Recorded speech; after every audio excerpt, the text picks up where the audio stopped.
Bloom News Brief. More info at fullandbloom.com. Blackie Lawless was recently interviewed by the Eddie Trunk podcast on hanging with Michael Schenker back in the late 70s. He's something else. I say that for a lot of reasons. He may not even be aware of it, but his history goes back with us a lot more than he may even remember. I mean, the first time we met him was in '78 when Chris Holmes and I had the band Sister. And there was a period in LA where UFO had played a show and Michael went missing after that and nobody knew where he was. At that time, there was a religious cult called the Moonies. And there was a rumor that the Moonies had kidnapped Michael and were converting him into their cult. But it wasn't true. He was with us. Somehow, someway, Michael gets to be friends with Holmes. I still don't know how it happened, but we're in rehearsal one day. We have this rehearsal place in Hollywood. Now, what I'm getting ready to say is a true story. So we're in rehearsing. Michael had rented some Corvette. At the time, Chris had a Honda 750 motorcycle, and this thing was a beast. This thing could get up close to 200 miles per hour. It was a no-nonsense bike. Chris had hot-rodded it. It was a monster.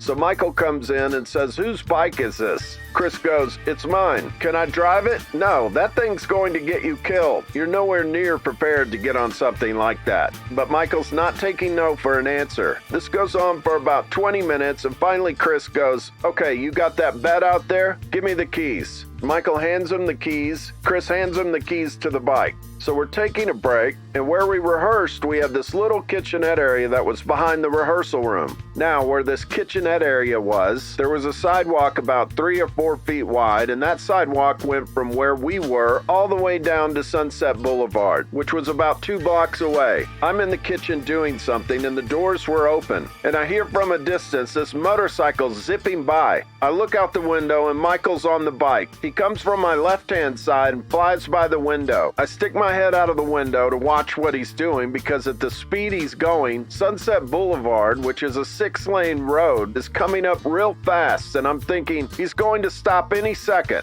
Oh shit, he's not going to stop. I never saw the brake lights flash. He went across Sunset and never hit the brakes, and he didn't get hit. This was like 4 in the afternoon. It was a miracle that he didn't get splattered all over the road. I don't know if he remembers any of this, but I remember it well. A couple of days later, we decide to go out to a club on the Strip. At the end of the evening, Michael decides he wants to drive the car after he's had a few drinks. Needless to say, we say no. We learned about him. He's persistent when he wants to do something. We're going down Sunset. This was like a 4-door car, like some old GTO or something like that. Michael's driving. Our bass player is riding shotgun. Chris and I are in the back. It got so bad. We were going down a hill at some point, and Chris and I were hiding in the back seat floorboard because we knew we were going to crash and get wrapped around a telephone pole any second. During the conversation, Blackie also talked about an upcoming WASP retrospective box set called 40 for 40. He said 40 songs for 40 years. But in addition to that, there were a set of demos that we did before we did the first album. We demoed that record 3 times before it was ever recorded. And people say, well, why did you re-record it for the actual record? Well, that's technical legal mumbo jumbo that labels want to own the masters when a band first starts. Knowing what I know now, I wouldn't have done it. I would have let them use the demos, no matter what people think of that first record. I mean, it's considered a classic now. I get that and I appreciate it, but those demos are far better than the first record. This is not some sales pitch that I'm giving you.